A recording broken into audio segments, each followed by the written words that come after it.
You are listening to the Milan Weekly Podcast, the English voice of Radio Rossonera and Milan fans all over the world.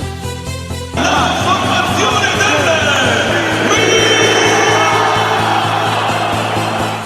ecco la fascia di capitano con il numero 13. Donnarumma at the double, sensational from him. Rafael Leao produces a moment of utter magic.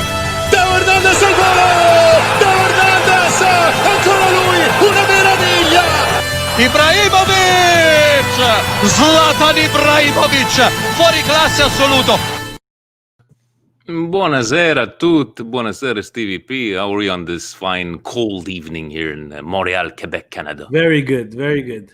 And that's a fine looking hoodie. You're keeping warm with these fine looking hoodies there, Always, Stevie. when my friends from Milan Club Dublin always hook us up. It's a zip up. Did we coordinate? Because even me, like the hoodie at the club Milan Club Dublin, because it's keeps me warm. This nice hoodie from there. But Stevie, you give me the word. Away we go. Let's go right away. Cari amici sportivi, welcome yet to another Milan Weekly Podcast. Here where we talk everything Milan, going from a slap in the face, Milan, where we laid an egg, Milan, but we're still atop Milan, and we're not professionals. Nor do we pretend to be. Stevie P back. Thank you to Franco last week. Did a fantastic job replacing you. Shout out to him. And people thought that he's gonna take another break because he's getting the trolls. No, Stevie P is here, man. He's here, and no better guest. No offense to Franco, no better guest than you. So welcome back. Thank you. We're back. It's not because of the trolls. I got fucking COVID. I didn't want to say it. I wanted you to let everybody know. So I'll let you speak, Steve, for all your millions of fans. I'm done. It's finished. COVID can't take me down. Let's go. There it is, guys. So on a side note, a little bit of housekeeping, Stevie P. Just wanted to take the time to thank our newest Patreon member, Steve. We're up to 42 Patreon members. Had a nice little chat with them, but did want to say a special shout out to, it was Fabio, Anwar from Morocco, Michael, David Gorasio, and Ray Lopez. Generous donation there. Thank you so very much to those guys. And we'll, a nice little chat with them on Saturday. Somebody sent us a voice note about that little chat on Saturday. We're going to have some fun. So definitely thank you to Patreon supporters. Stay tuned. Probably not tomorrow because we got to work, but for the next game, we'll do another special. And Stevie P, Presidente organizing with Fondazione Milan. I know, did you see him hack over the channel? Yeah. Did you see how naturally looked there on the camera? So doing a FIFA tournament, guys, a FIFA tournament for Fondazione Milan. A lot of information. If you guys wanted to sign up, Steve, do you remember what let me just double check, guys, here to give you the right one. If you guys go to fondazionemilan.org, there will be the information there for the tournament, and I think there's like 64 spots available. So trying to get all Milanisti, something nice to do, right, Steve, with the Fondazione Milan? Very good organization, helps out. So we have some really nice prizes for all you young bucks out there who are playing FIFA, whatever number we're at now, on PlayStation, whatever number we're at now. Have fun. It's for a good cause. The donation gets you into those prizes that they're gonna give away for the champion, and you also play fantastic Milan representation of the EA Sports champion. Speaking, Steve, of young bucks and this gaming phenomena, right? Presidente reached out, right? He first he wanted to see if anybody wanted to play FIFA 11 against me. Couldn't find anybody. But guys, right now I want you to give a warm Milan Weekly Podcast welcome to his name is FIFA Chef, Steve. We cannot call him anything else than FIFA Chef. He is I believe, a professional FIFA player. Makes millions of dollars. That's what he was telling you. I'm not sure if I missed a couple of zeros, but FIFA Chef and most importantly, non Milanista, which he told me, Steve, with a family of Laziale. But FIFA Chef, welcome to Milan Weekly Podcast. Please take the time, talk about yourself, and what are you all about? Oh, well, thank you very much, first of all, for the very nice intro. Not all of that was true, but I won't say which one wasn't true. But yeah, I mean, I wouldn't say I'm a professional FIFA player. I'm a content creator that does his best at FIFA. But yeah, I stream, I do videos on YouTube and all other platforms and stuff like that. And like you said, I come from a family of Laziali. My dad and my brother are both Lazio fans. And I was telling Vinny before we started the podcast that I was actually also used to be a Lazio fan. And then at the age of 6, so we're talking 2008 or so, when I was collecting the Panini Calciatori figurine. I'm not sure if people know what I'm talking about. Yeah, I remember. I saw Ronaldinho's card, and I told my dad that I really like Ronaldinho's hair. I think I'm going to support Milan. And at first he thought I was joking. So he's like, hey, okay, sounds good. And then the next game week came along, and I was there watching Milan. He's like, oh, so you're serious about this? I was like, yeah, it's happening. And ever since then, as you can see in the background, I've got this lovely compilation of all of Ronaldinho's best moments. I've been a Milan fan. So yeah, that's pretty much it for me. That's awesome. Steve, in the bad times, he joined because of Ronaldinho's hair. You can't go wrong with that, right? And he stayed a fan. So that's he stayed a fan, and not only that, he's in part of that new generation there. So FIFA Chef, some great content there with the gaming platform and showing off your skills. And I remember playing FIFA, and I'm not very good at these games. My skill was how I can miss my TV when I lost my connection or someone was beating me 7-0. Steve, you remember at the bar there was Virtua Striker. That was a classic Virtua Striker. This was like 97, 98 to do the Sega game. But and just to where can they find your stuff, FIFA Chef, if they wanted to see? You can go on. We'll go on YouTube. FIFA Chef on YouTube. FIFA Chef on YouTube. So yeah. So we're done with introductions, gentlemen. We're going to talk about this game on Saturday. Now, this game has kind of divided the internet, the Milan fans, people saying overreaction, people What a surprise. What, we divided the internet divided? Wow. Divided. This is amazing. I can't believe it. Let's just put it this way. On one side, I was like, is it fucking possible of all teams to be like, and to me, Steve, we got outplayed in every single facet of the game. One side was like, Gasperini, we have to lose to Gasperini and friends. But on the other side, it's like, wow, Milan, you do pick the best days to actually lose 3-0, and with Inter laying an egg as well. But Steve, your principal reactions to the game watching on Saturday. Yeah, so for people who continuously support and listen to the show, they know that I'm not a Gasperini fan at all. I don't care too much about Atalanta either. And this is again another example of why my hatred has been building up of Gasperini, right? So yes, I'm not going to take anything away from the game there. I'm not going to sugarcoat it. Milan sucked. They sucked the bag from the beginning till the end. They tried to show some fight. But in the end, to be very honest, I'm seeing very thin bench. Some of our starters are not able to play. Theo coming back from a false positive COVID test. These are all excuses, guys, because that game there, you saw from the beginning of the match, it felt like that Genoa match. Go back to that Genoa match when this COVID started. It didn't seem like Milan was ready.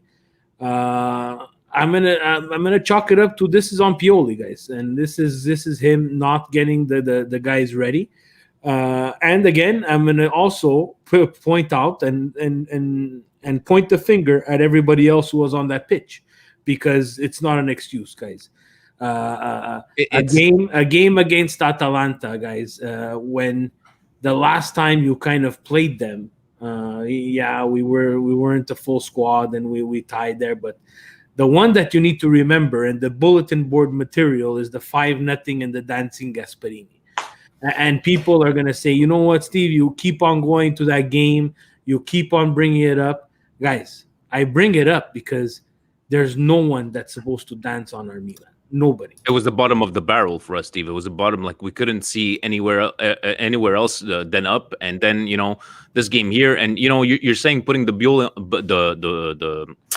on Pioli, like the blame on him. And I'm gonna ask FIFA Chef at the beginning of the game, a bit of a head scratching seeing Mete in that position of just behind the strikers, and I was just. Like help me understand. Like I'm trying to understand why not Diaz or why Mete. It's not his favorable position. Did you have the same sentiments looking at the starting lineup? I did. I think up until 24 hours before the game, Diaz was meant to start, and then I started reading some stuff on Mete should start. So I was thinking, okay, maybe he wants to play more. I don't know, 4-3-3, something like that. But then the news came out that he wanted to play Mete Cam, and I thought, all right, even if he did. Even if he was a cam, all right, that he could play cam, he literally just landed in Milano. Like you're gonna play him in his unfavored position, and the reason I think Pioli did that is because he claimed that we needed more physicality in the midfield. I personally don't understand why, especially in that part of the field. I mean, they have Roon and Freuler. It's not like they have Hullet or something like that. So I don't know. I don't think that was a reason itself. Like if we had Diaz, I don't think we would have won that game. I think it was just one of those games where we entered with the wrong mindset. Not sure what the reason was to it. Like you said, Dale came back from the false positive, so I guess he did train with the team for a week or so. Rebic and Mandzukic obviously haven't trained in a long time. Rebic just came back. Mandzukic, we know Mandzukic.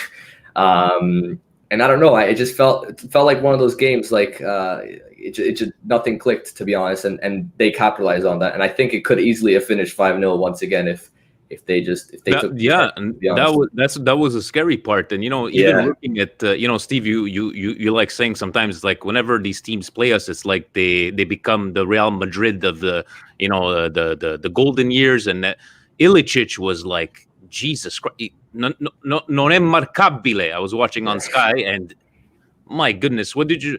Was it more of a fact, Steve, that there's something about having confidence. The way the confidence as Milan has had since last March. Do you think maybe it was going into this game? Atalanta didn't have the greatest of last two games. Maybe too much up high on our high horse, or was it just like nothing worked on this game and Atalanta played us and reacted perfectly to every single thing we're trying to do? No, this is all Atalanta. You can't. It's not us on any high horse or anything. We just didn't show up. The Metes starting him up on top there, guys. It's a byproduct and FIFA Chef. I don't want to insult you in any way. It's the FIFA generation, right? Unfortunately, Pioli has to understand that players have a specific role and are needed to be used in a specific role. In FIFA or in gaming, you can put whoever you want as center attacking midfield because in the end, it's FIFA Chef who holds the control. But guys, I can't say it as much. You see these things, the coaches are overthinking themselves. They're overthinking themselves because there's no reason, and it's also a shot. And, you have to be careful about the locker room where, what did Diaz do wrong to get pulled from his position and replaced with someone who does not play that position? These are important things that you have to think about. Myself, I live by the sword, I die by the sword. Those are the players. Those are your best players. Put on your best players and let's go.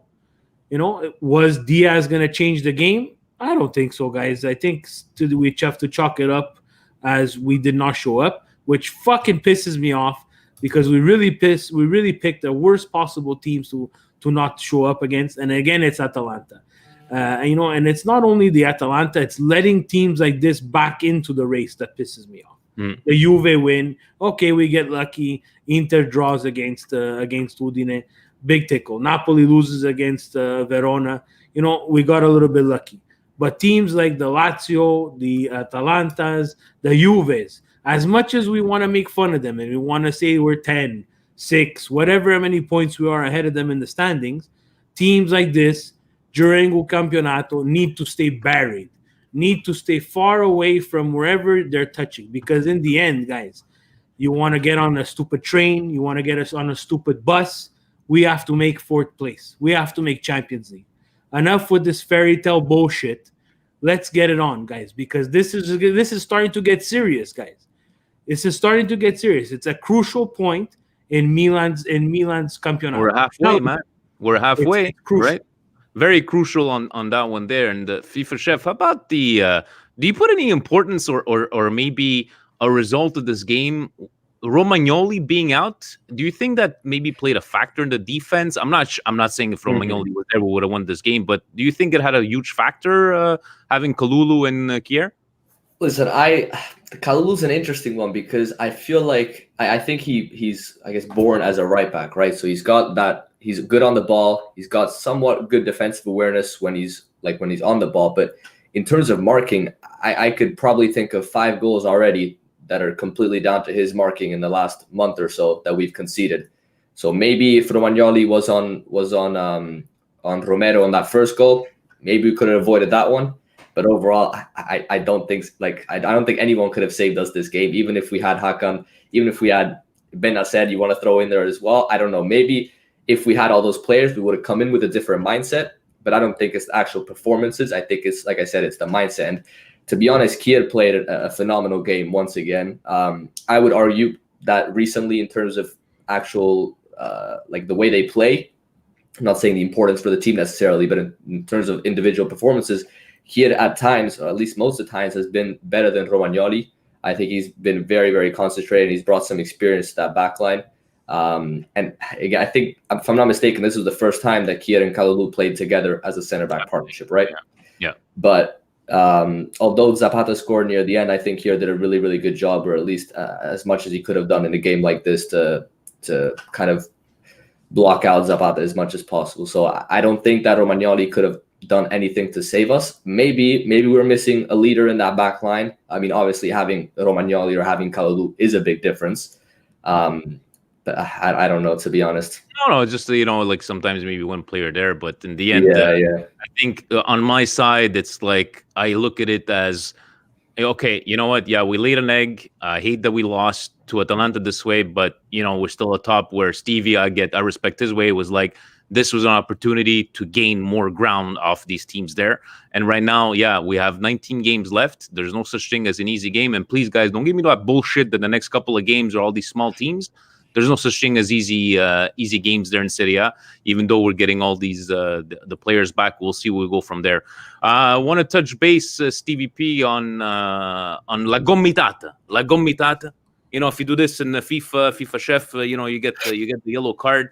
And guys, I know like Facebook Frank sent me the article, and I just want to get out of the way. For me, people complaining about, with Milan, no penalty, no party. And you know what? I'm just going to put it out right now. This is my indigestion of the week. My friends that are Juventinis. Oh, no penalty, no. Hey. When this is the way I think, Steve. When the times that Inter were a lot better than Milan, right? I couldn't call Francis and make fun of him because I was in no position to make fun of him because we sucked, right? Excuse me. You can talk about no penalties. You could talk about a yellow card and Chiellini doing the exact same shit. If you're in no position to talk a la Juventus, shut up. Just shut up. Just don't talk about penalties. But Steve, again, they're getting mad. Oh, maybe it's Juventus and they're favoring Juventus. I don't think it's a thing of that. It's just, I don't know how the hell they missed it, but it was the exact same thing. It was a penalty to Kessie, 100%, right, Steve? I think you agree with that one there. It's a penalty, and I'm going to say the same thing that I tell everybody else when they come and look and cry at our things. You watch the game, Juve Bologna, guys, go cry to the FIGC. That's not Juve's fault, guys. As much as you want to blame them, that's not their fault. The ref is there, VAR is there to adjust that. Until the refs and VAR start to become accountable and start to come out and have to answer to these blown calls, guys, I'm not going to comment on these things. This, for me, is childish. I don't care. Guys, I would go the whole year with a dubious penalty called in our favor, no questions asked. Just the way we... I'll Steve. take an offside VAR call. I'll take a shot that goes off someone's face. To be very honest, you guys, I couldn't care less, and I couldn't give a rat's ass of how we win. I really don't care. You said it the other time. It's like, okay, yeah, so we had some favorable penalties. Yeah, we did. So what? Take it up with the fucking refs. And I just love, like, that's the only thing you didn't have a penalty, so you don't win a game. But I'm sure FIFA Chef, you get the banter online with this whole 100%. with what's been happening over here. But in the end, are you on Steve and I's opinions? Like, what, take it up with the 100%. Ref. I mean, it's nothing to do, like you said. Like if a penalty gets called to Milan, it's not because Kessie is asking for it or because Romagnoli is asking for it. It's because according to that referee and that person at VAR, it's a penalty. And at the end of the day, the players don't have any control over that. It just happens to be for this team on this week, this team the other week, and then it brings us to the other flip side of the coin. Duvan Zapata, zitto. De Roon. It's one of our, because you guys in Atalanta have sworn sweet fuck all. Do your stupid videos, put them online, you jerks. Make people laugh, make people like me go irate, because I see things like that and they're irate, because that's Zlatan Ibrahimovic there. He could say what the fuck he wants to whatever the hell he wants on the field. He's earned that right. He's earned that right, guys. The Roon, Zapata, zitto, because avete vinto un cazzo di niente.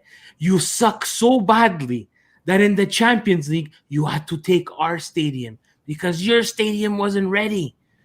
Your stadium wasn't ready for your own Champions League start. I like it. Let's put this on the internet. Send this to the Roon, guys. The Roon, you played in our stadium because your stadium wasn't ready. It wasn't ready. So and where the fuck was the Roon 2-3 years ago? The Roon is a funny guy on social media. Couldn't give a fucking rat's ass, guys. I really couldn't give I don't care if he's funny. I don't care if he's Eddie Murphy. I don't care. I really don't care. Those videos like that, if it's I don't know, I'm not going to give you someone even stupid. I'm going to tell you, you know what? If it's Sergio Ramos who does that, I shut my fucking mouth and I don't say nothing. But Duvan Zapata and the Roon, you guys are going to start chirping? Guys, you haven't won anything. Zero. You have a coach who dances. And you know what? Not only does he dance, he's such a fucking toxic person. Your best player left. Let's remember today, Papu Gomez, the face of Atalanta, left because of Gasperini. Thank you, Steve, for putting that out. What are your thoughts on this whole De Roon thing? I'm with Stevie. It's like, seriously, who the fuck are you, De Roon? It's like, you really want to go after Ibra? Ibra's going to karate kick you. He doesn't give a shit, right? But did you think it was funny, or people are getting all upset that it's like, I like Stevie's like, I'm not going to answer, but what did you take from that scenario? I think it's good that it happened, because it's just a sign that Milan's living in De Roon and everyone else's head rent free. I mean, that's how they think about, right? At the end of the day, I like it. I'm sure Zlatan doesn't really care that a video. No one cares. I'm just saying. Yeah, exactly. That's but we have to talk about it. You understand? Oh, yeah, we have to talk about it, because or else it would be, you know what? We're gonna go away from it. I have to tell you how I feel, and I'm not gonna sit here and say that it didn't bother me, because I'm gonna tell you the honest truth. It bothered me. That's why you got the reaction that you got. But in the end, guys, this has to be bulletin board material. This has to be played constantly before every game. You want to get people going? Let's go. Play the dancing Gasperini. Play the continuous articles every single week. Milan got a penalty, helped by VAR, blah blah blah blah blah blah. Now we're gonna add this compilation. The Roon, you want to use your social media platform? No problem. I'm Pioli. I use this. Latan. This guy thinks you're a clown. Go show me what you're gonna do today. You know what's funny, Steve? It's like, okay, he posts the video of Zlatan telling him I have more goals in games, but then he puts videos of other guys, like him scoring one. So what is that? Does that mean that Zlatan? What did Zlatan say? He said, I've scored more goals than games that you've played. You have games. And you reply back with your goal and everybody else's goal. Okay, the Roon. Anyways, like, I love it. We're getting under their skin. We're living rent free. I love it. And we're just gonna have to preserve all of this, Steve. We gotta keep number one, and we're gonna touch base on the rest of the game with the questions that we have. FIFA Chef, you're good to go through Serie A the results, unless Steve, you wanted to add something to the game. No, the game. I want to forget the game and I want to move on. There we go. Tuesday.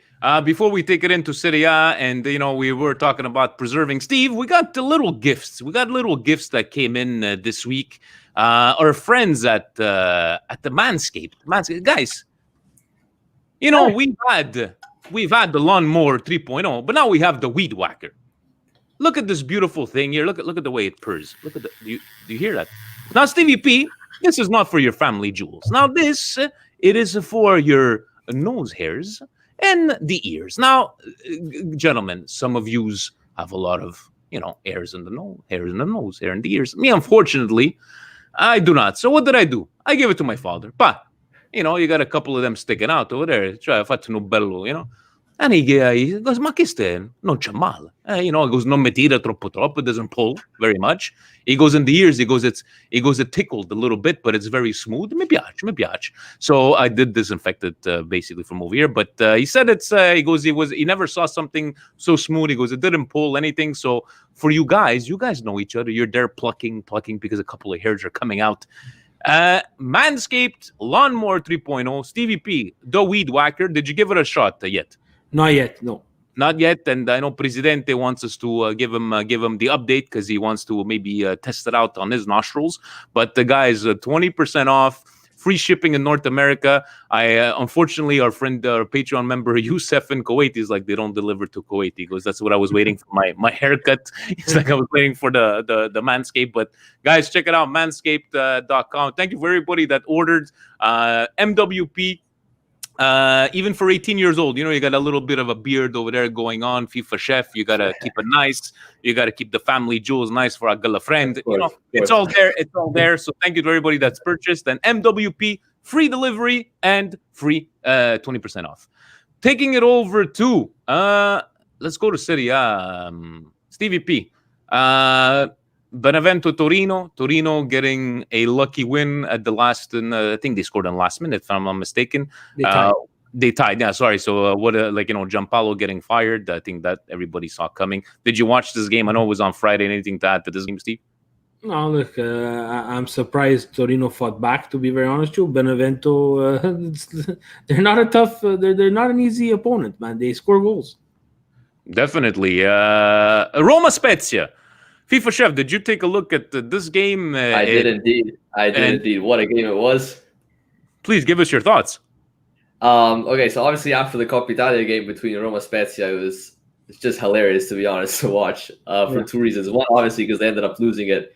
Then the 2 red cards in 30 seconds. And then the fact they would have lost anyways because they made 6 substitutions. And the fact that earlier this year, I think it was the first game of the season against Verona, because of Diawara, they lost another game 3-0. So it's just that's the game that they couldn't find a way to fill out the game sheet properly. Yeah. So, but I thought, once Roma went up, I think they went 3-1 at one point, right? Yeah. I was like, all right, maybe this time they got it. And then Faria scores 3-2, and then that Verde winner. And then I don't understand, but for the last 10-15 minutes, Spezia had literally 2 or 3 defenders in the box. And I thought, all right, you scored 3-3, 2 minutes of extra time to go. Surely you just get everyone in the box, trying to hold it down. They still got caught on the counterattack. I don't know how you do that. 93rd minute, 3-3.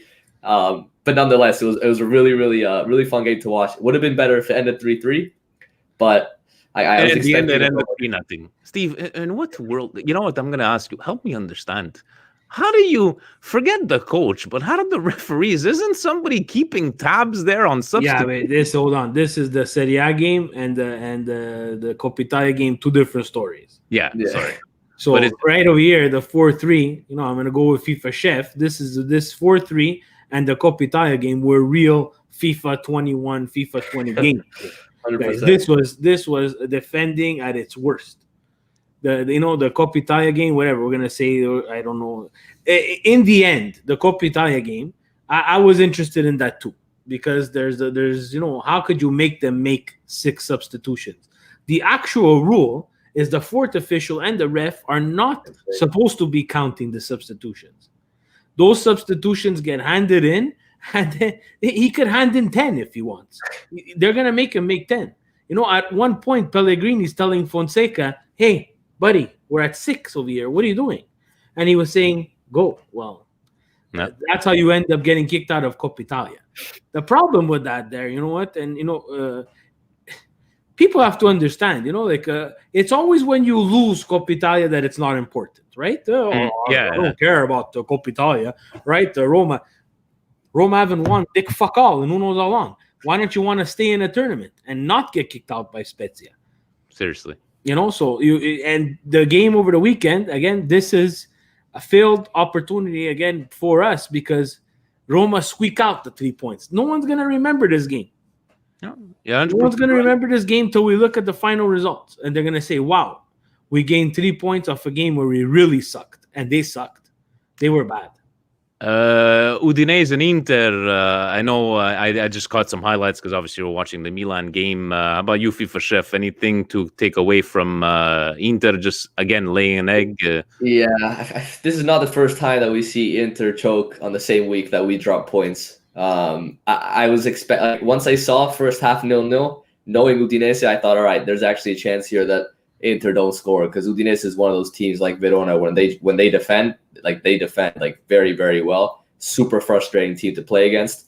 But obviously when they're playing against Inter, it's a good thing to watch, because again, when on their day they're phenomenal. And of course Musso, I think Musso had an incredible save on Lautaro, if I'm not mistaken. Yeah. That was honestly insane. I watched the last 10-15 minutes or so. I had the Milan game and the Inter game, since it was already 3-0. I said, let me watch both at this point.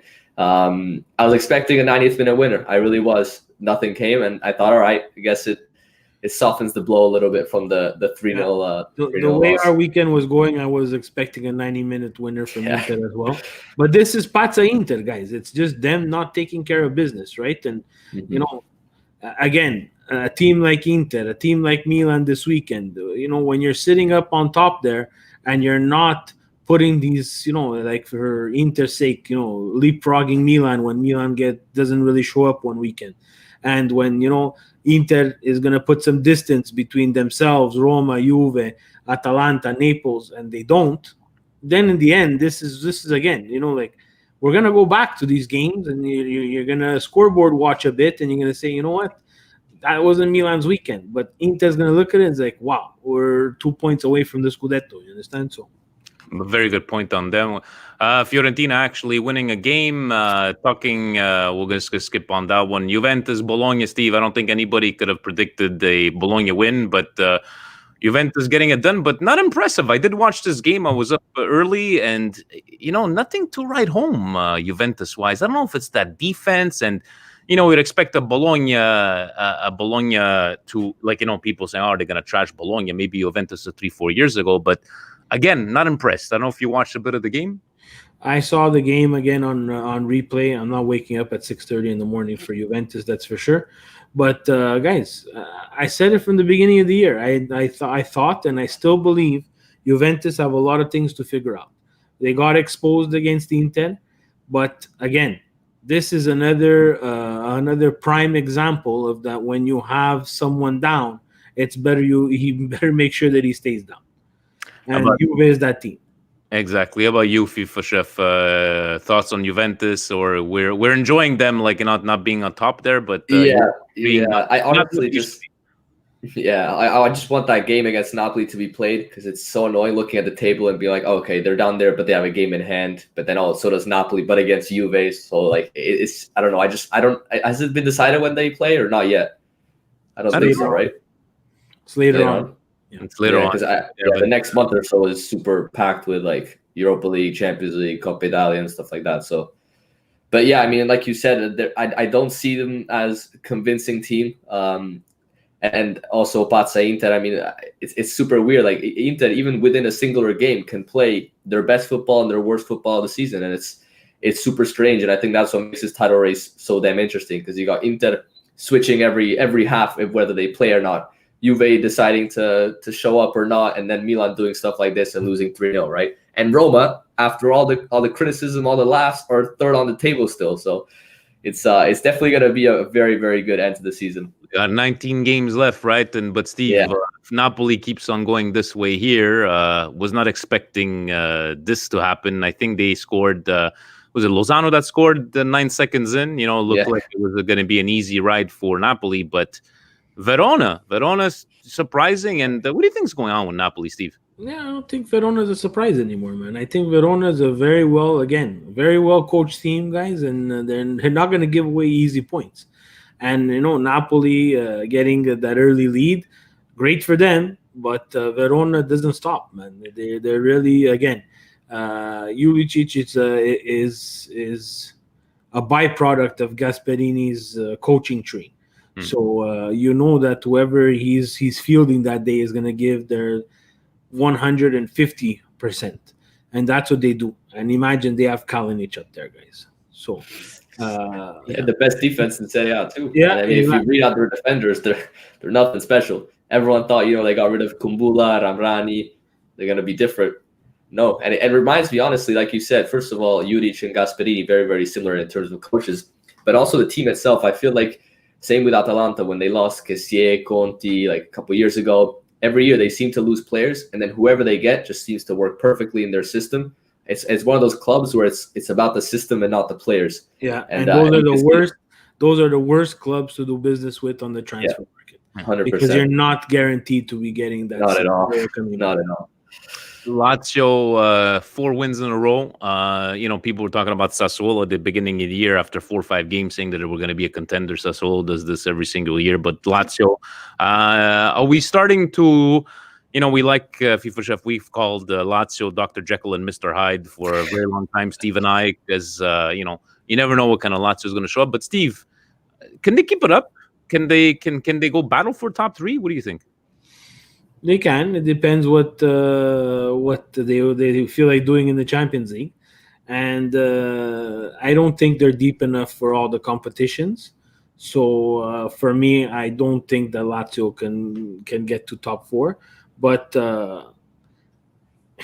guys, you see them. You see them show up in the derby and dismantle Rome. They put together four wins in a row, but we know that.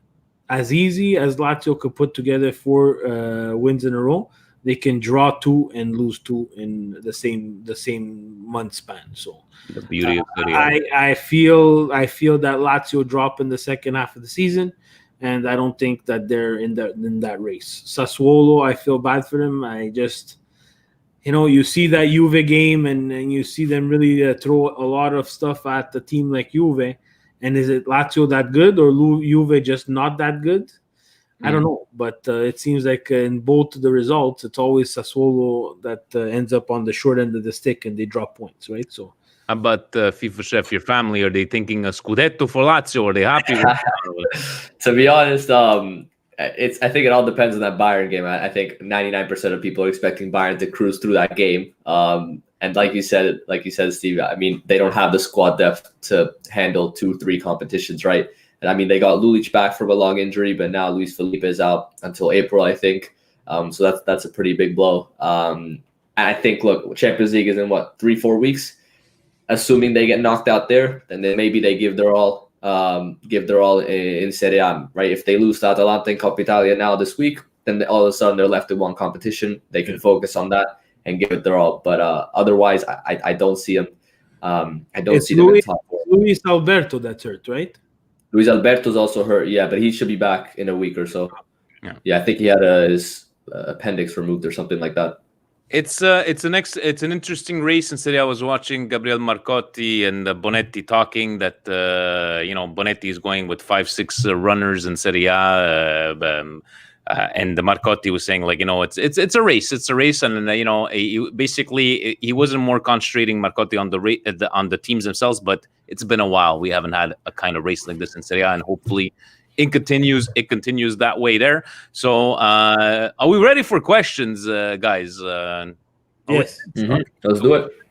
Questions we go. We're gonna take it to Patreon. Received a couple of couple of voicemails, Stevie P. So let's start with our newest patron, Anwar from Morocco, sending us a question here.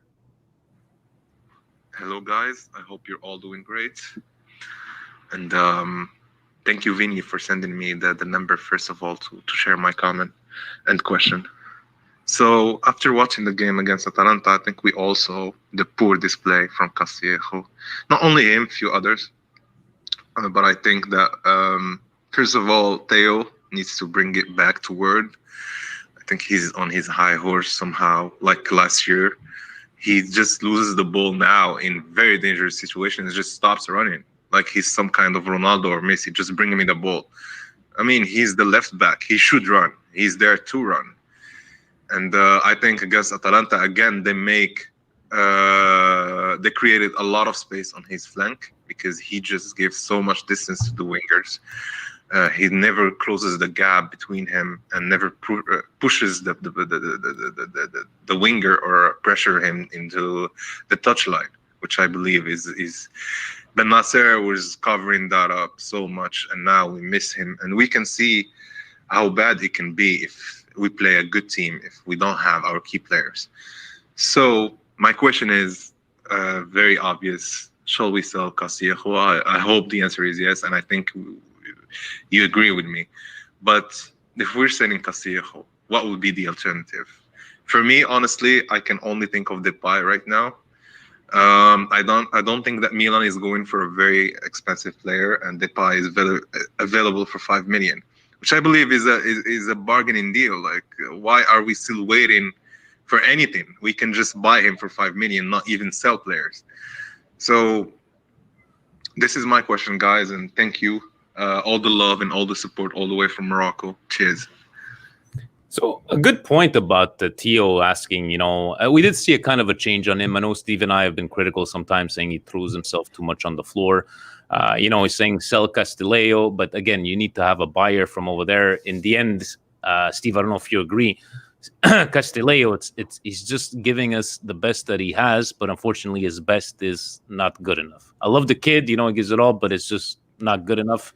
Even you're saying, like, even so when we have to buy or alternatives, he's saying Depay, but I don't think we're going to get any players until the end of the Mercato. What do you think? I said it from the beginning of the year that, unfortunately the right-hand side is something that we have to fix. Look, before the season started, I included Calabria in that conversation, and obviously Calabria is having a hell of a season on the right-hand side. But we're asking a lot of that kid on the right-hand side. We are. And I don't think that Castillejo, it's not that. It's just, unfortunately, in the final third, and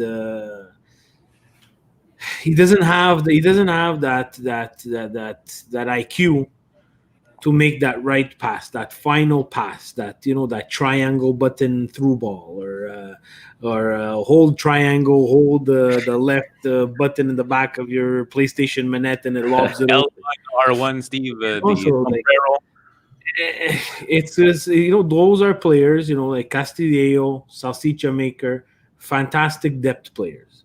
But guys, we're kidding ourselves, and we need to make fourth place. I'm not saying that this is the problem, but you have to be able to be honest and say, you know what, guys, on that right hand side there's a problem, especially going forward, where we're not creating anything. Now, to I forgot his name's comment about Theo. Yeah, Anwar. Guys, you live by the sword, you die by the sword.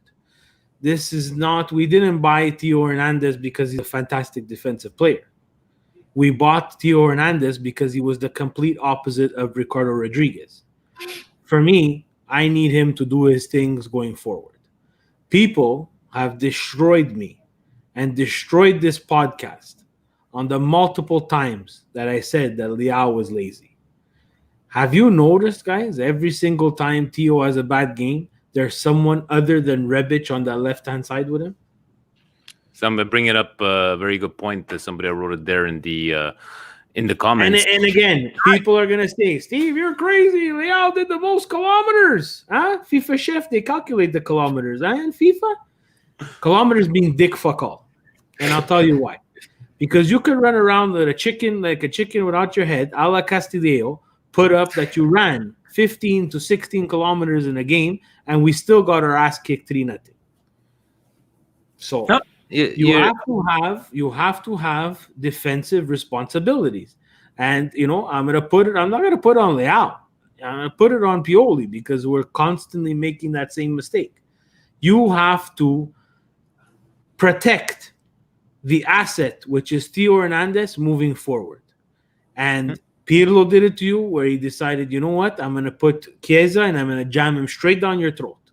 And we got it again against Inter, where Conte said, you know what, Theo Hernandez, take Hakimi. I'm going to jam him straight down your throat. I'm going to make you play defense so that you cannot play offense. And guys, it's not rocket science here. If he has to play defense, we're in trouble. Someone better adjust, and someone better get some help there. Who's Saudi? Who is these people? Who are these Saudi Zahin on the comments? Dude, Rebic is dog shit. Rebic is dog shit. Saudi, I don't know how to communicate in your language over here, but have you noticed that you can't just say he's dog shit. I don't get these comments. If you're gonna say stupid comments like that, keep your comments to yourself. Let's have a discussion about things. When I tell you about Leao, I tell you what I see is wrong with him. It's enough. It's enough for these things. No one goes around and calls other people dog shit. And Rebic last year was the next coming of Christ. You don't have a good season. This is typical Milan Twitter. It's exactly that. Saudi, you're the poster boy. Last year, Rebic is Jesus. This year, Rebic, you want to throw him his dog shit.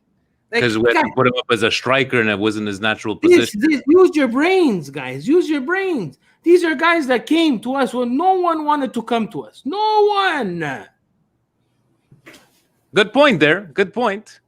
Thank you for riling him up, guys. But FIFA Chef, I'm gonna give you the next question, and it's gonna be your first exposure to our favorite snake.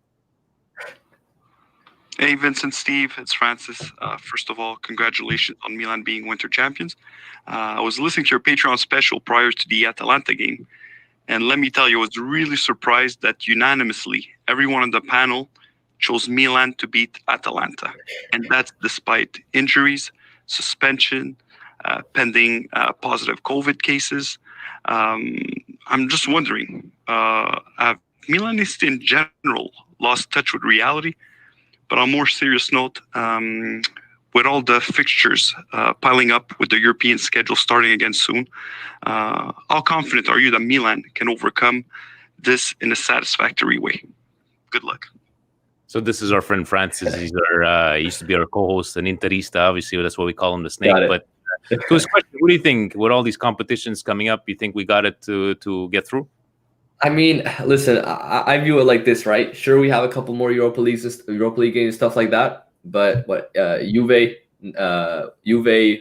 who's in the Champions League? Juve, Atalanta, because the Inter got knocked out. Obviously, Juve and Atalanta have got UCL games. They got even tougher games than us. Inter is honestly, when they got knocked out of the Champions League, everyone was trolling them and stuff. But I was actually a little bit sad. I'd rather them go in the Europa League, because now they're gonna give it their all in this next month or so. They're gonna have 2 less games every month, which doesn't sound like a lot, but it adds up. And I think it may make the difference, honestly. And we could see Inter, unless they keep throwing points away like they did against Udinese, if they're going to overtake us, I think it's got to be in times like this where we have games. And sure, it's not against the toughest of opponents, right? So maybe we have the edge on teams like Juventus. Lazio is also in UCL. Lazio and Atalanta that have teams like Bayern Munich to play against, and we have Red Star. So in terms of that, I mean, everybody's got extra games, right? The only team is Inter that doesn't have games. So maybe they might be, they might come out of this period on top, but time will tell, right? And just to quickly touch on his first comment, I honestly can't remember the last game where we played with all our starters. So I'm never going to go into a game now with Milan and say, oh, I don't think we'll win this game because we have 3, 4, 5 players out. Because that's not an excuse, right? I mean, we've won a lot of games. We've won more than we've ever won in the last 5 years, 6 years, whatever. When we had most of our players out, right? So it seems like every week you have 2 or 3 players coming back, and then boom, something happens, right? Like last week we had Theo and Chala, like COVID, right? Just out of nowhere, boom. And then turns out Theo. We've seen it all before, right? We've seen it all before. Not like that. Not 100%. In the news. We go straight forward. We're gonna have to bid you adieu, FIFA chef. But before we do that, right? I want everybody to know if they want to watch you play. Yes, not with the FIFA 11 roster, but the FIFA 21 roster. Where can they watch you play? Your channel and anywhere they can reach you, bud. Let's just go with FIFA Chef on YouTube. That's probably since you guys are already watching on YouTube, you can just go ahead after the podcast, search FIFA Chef. Alternatively, for some like little more like funnier stuff or shorter clips and stuff like that, I am also on TikTok. That was my bread and butter. Doing little skits and stuff like that. But yeah, let's go with YouTube because that's where I guess everything is more professional. Fantastic. So we'll take some ideas. I'll tell Pioli to watch your FIFA streams. Yeah. I don't play Mate behind me, that's for sure. Fantastic. But no one does. Not even Gianpaolo. Not even. Thank you so much for joining us tonight. Thank you very much for having me on, man. Work and I got a lot of respect for an 18-year-old still with Milan, even these last 10 years, dude, because of Ronaldinho's hair. Love it. Have yourself a good evening, and thanks for joining, bud. Take care, guys. Bye-bye. Ciao. With the amount of questions that we have at home, but what a great guest. And, I'm going to go watch, maybe with this new 4K resolution, Steve, PS5, maybe we should start playing again. But no, we'll probably play for a week and then quit it. What do we have? David Gurasho saying, hello, Vinny and Steve. With the loss to Atalanta now in the books, do you think Milan still needs to reinforce the team with maybe a right wing, since we're seeing more and more the Samu and Salamakers are just cutting it? And after Saturday's performance, it's easier to see we need Hakan in the midfield and need also to extend his contract. Not to mention also Donnarumma contract. What a tough day. Forza Milan. And yes, I'm a mark, David. Thank you. He's talking about the red wing. I know you mentioned it, Steve, but how about the Hakan thing? We've made fun in the past, obviously, but how important is Hakan to this team and how important is it to renew that deal? Look, he's been very important. I'm not going to discredit that. Again, it has to come to money. How much money is Milan willing to give, and how much money does he think he's valued at?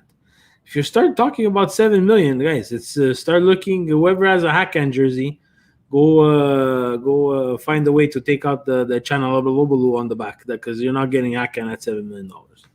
I love it how David Fant is saying that his spell check already spells it Channel Lobolu on his phone. Nathan, once again, Milan catch a small break as Inter drops point, but now Juve is too close for comfort. It won't take much for them to find a groove and put Milan in a position where they have to win almost every game. Great conversation with Franco on the midweek pod got me thinking about Bayern's fans' engagement and a hackathon that they did a couple of years ago. They invited supporters that were also software developers to Munich for a few days to develop innovative applications for the club in a contest. At the end, they were judged and prizes were handed out for top designs. It was a great way for fans to feel connected and the club to use input from supporters. Any chance Milan will go for something like that? Do fans have a way to suggest events to the club directly? Great question, because that's what that's what I do with Milanismo worldwide. And, I ask at the end of every episode, Steve, if you had Milan's ear, what would you tell them? And it's that, the reaching out to the fans. And I hope they do, but at least we've seen a lot of improvement from, what was it last year? The Milan webpage was Quest'anno, this day in Milan history, and they would just throw goals. They've gotten a lot better, but who knows, man? Look at Bayern, the fan engagement, all that stuff. Who knows? Maybe one day, Steve. Hoping. Yeah, the biggest hurdle here is the language, right? If you would have an English avenue and an English channel to go through, and even if it's a suggestion box that no one's going to look at, it would be better than anything. But unfortunately, now the only avenues we have are through the fan clubs and through through the different contacts. We're lucky here. New York is lucky as well, and Toronto and Philadelphia and Australia and Croatia to have their own contacts. But in the end, it's all word of mouth and how much you push, right? And it's the same thing in the regular working world. You could have a lot of ideas, but unfortunately, it takes just you need a bit of luck, and it takes one person to be able to listen to you. And unfortunately, we don't have that right now at Milan. We don't have that channel.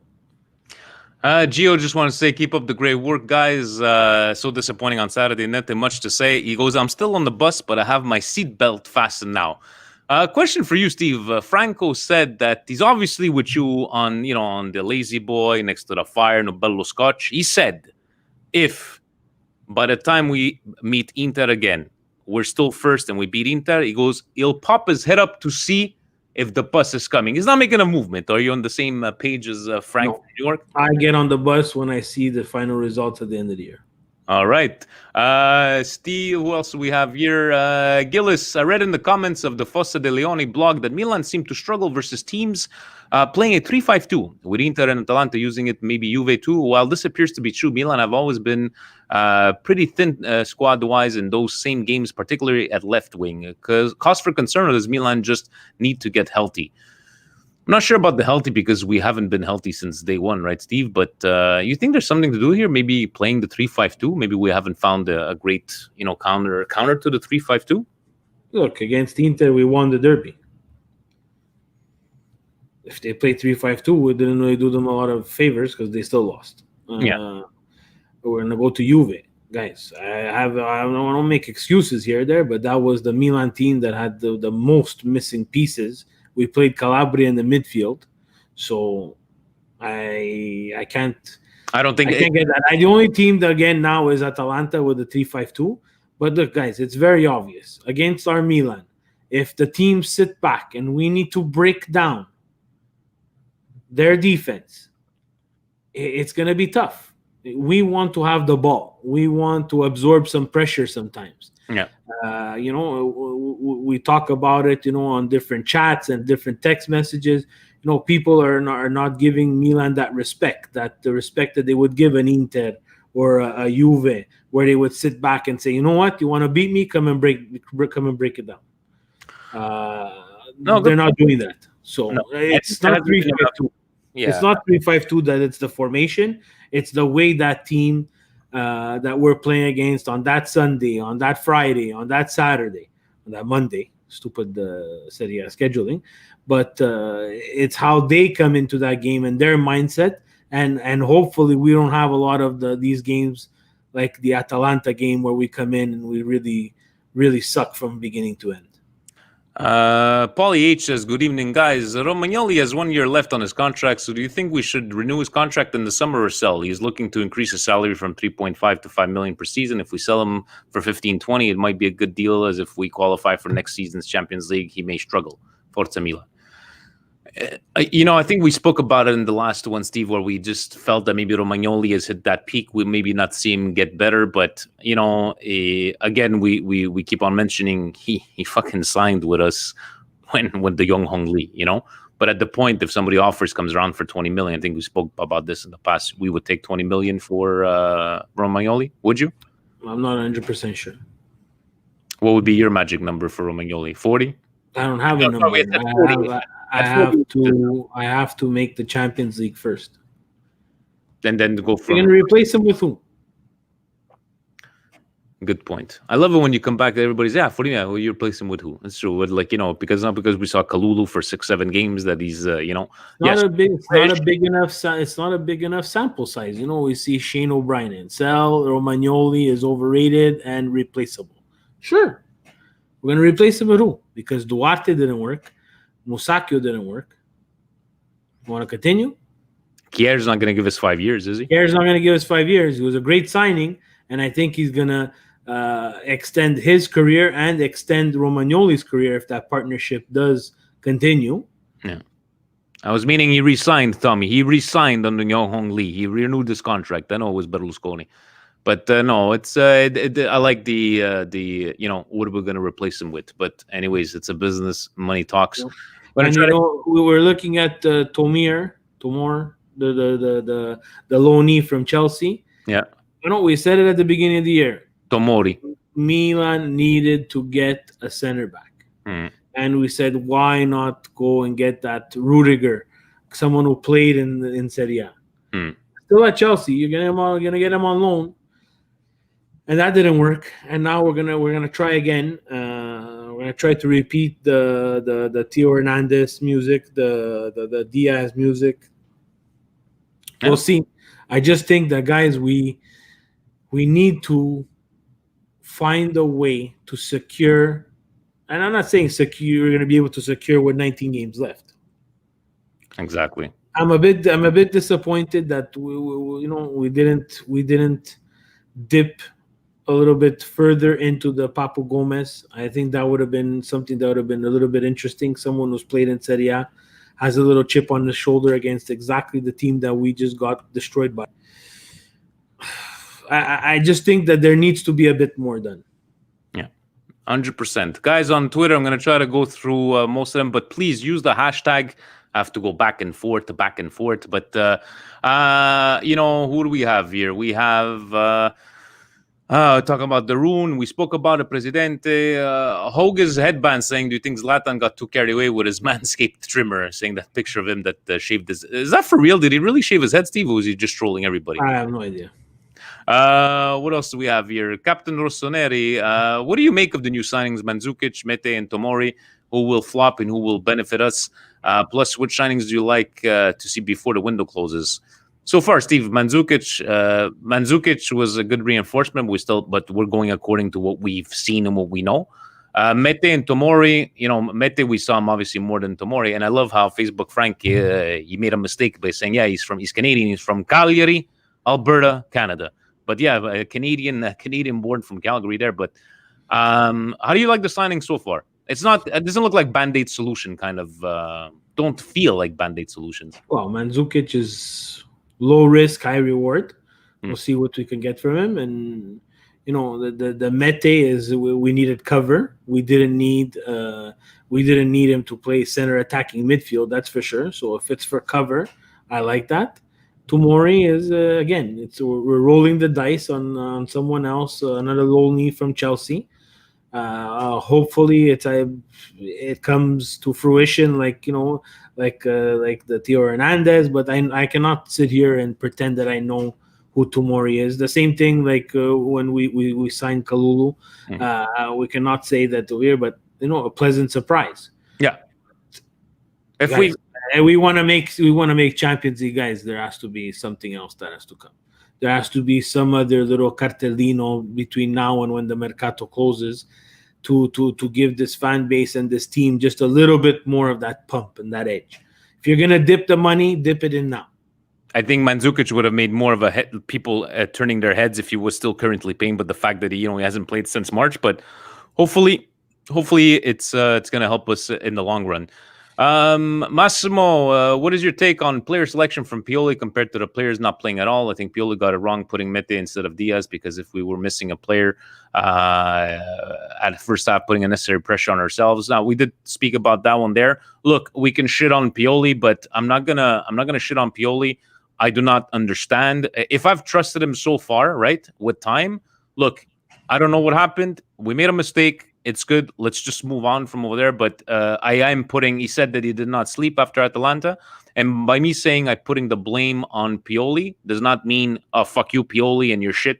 No, I think a lot of the blame has to be put on the players as well, Steve. But would you say 50-50, Pioli and the players for that performance? Yeah, I think it's fair. I'd go 70-30, to be very honest, because the players that actually are on the pitch that did fuck all. And just I'm giving it to Pioli just because I just think he overthought himself and decided to do something and maybe gave a little bit too much respect to Atalanta, and it ended up biting us in the ass.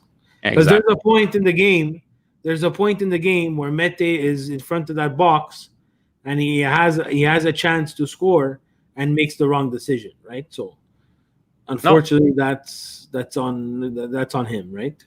Exactly. Guys, so we're running a little late. I think we might have to just move all these questions to Patreon, Steve. We're too popular with all these questions already, but always a great conversation. I did speak about my indigestion of the week, about people talking out of turn. But guys, to the Milanistas, seriously, guys, right? We've lost 2 official games in Serie A since March. I understand it's the way we lost. We are frustrated because the way we lost. But don't go out and fucking shit on your team because they lost the 1 game to Atalanta. We could be mad. We could be disappointed. But let's move on to the next game. Steve, I don't know what pissed you off maybe this week or indigestion of the week. Just the way Milan showed up on Saturday is enough for my indigestion of the week. It's been a while we haven't seen him play that way. Where we were used to seeing them play this way, right, Steve? A couple of years ago, it was like, oh well. Yeah, it's just really, really bad timing, and you cannot do that at home. Yeah, exactly. Any feel good moments from this week? Not really, actually. This week was really pissed. Really, Saturday really set the tone for my weekend. Pissed the rest of the weekend. Am I happy that we're still in first? Great. I don't want to hear winter champion. This doesn't exist. Winter champion. Winter champion is a title for people that don't win anything. Steve, we're not the first ones to say, look at these Juventinos, winter champion. What the fuck does that mean? Why would we say the exact same thing, right? So no, winter champion doesn't mean shit. And again, right? You want to complain about refereeing, you want to hate on the referees, on the this and the that. If you're in no position to talk, shut the fuck up. You're a Verona fan? Come and talk to me. You're a Udinese fan? Come and talk. Don't fucking talk to me for your Juventino and Interista. No, fuck you. Talk when it's time to talk. When Milan was playing like shit and Inter was winning games, did I go make fun of them? No, because I was in no position to talk. That's the way I see things. That's it. That's all. Stevie P, any words of wisdom for tomorrow? Tomorrow's an important Coppa Italia match. As much as some people, once we lose, they're going to say, magically say that. It's not important. But look, in the grand scheme of things, it is important. Because, Milan's come off a couple of crap performances. You have this derby, and the derby is always a derby. So yes, it is. If we have to put some importance in Coppa Italia, we would put some importance, of course, when we're playing against Inter, right? So I think it is an important match. I think it's I don't think is it Scudetto defining? No, but I think for the mindset. Yeah, exactly, for the mindset, because if we would have lost a tough game or like a 1-1 against Atalanta, I think now they're pissed off. I think it was the first sign of, because against Juventus, Steve, we played fantastic, right? And I think this is the first time since March against Juve we played well. We were happy that we gave up, Steve. Even you said that. No, you did. You didn't say that they played like shit. I didn't say they played like shit, but we were also missing half a team. But we didn't play well. What I'm trying to get at is that when was the last time we lost in this way, other than Genoa last year? Yeah, but it's a long time. We dropped some points. But so I'm saying it's like maybe a great slap in the face, and we need to react tomorrow against Inter. A derby is a derby, like Faz was saying. And no, I want to win, Steve. I want to win. And you know what? If people say the Coppa Italia is not worth shit, I'll take it. I'll take a trophy. I'll take being Coppa Italia champions and continue on a winning streak, right? You're going to have to take it. You're going to take it if you're going to decide whether we either make Champions League or you take Coppa Italia. We're taking the Champions League. I like that one there as well. Guys, thank you very much for joining us once again. And stay tuned for Patreon specials, probably on Saturday for the pregame. Forza Milan tomorrow. I will not be watching on DAZN, Steve. The Sky guys, I think it's on DAZN Italia tomorrow, but the Sky guys are at least the key, straight down the middle. You're going to be able to watch, or maybe between Which Sky are you watching? The Caressa and Bergomi. Caressa is not straight down the middle, my friend. No, that's why Bergomi puts him back on his. I love it that Bergomi, I think Atalanta had put a cross in, but it was like kind of a shot. Ma che bella tira dell'Atalanta! And Bergomi's like, Fabio, quello era il cross, non parlare di tiro. No, ma perché è veloce. But I'm saying I like the way they balance out, that it's not just anti-Milan for all the stuff there. It's better than the AZN, is it not? But maybe Diletta is on tomorrow on the AZN, we'll see. The AZN. On mute. Guys, have yourselves a fantastic evening. Forza Milan for tomorrow. Let's go get those snakes, and we'll see each other next Monday. Sorry, guys. We forgot we got to have the outro video. Ovunque sempre. Forza Milan.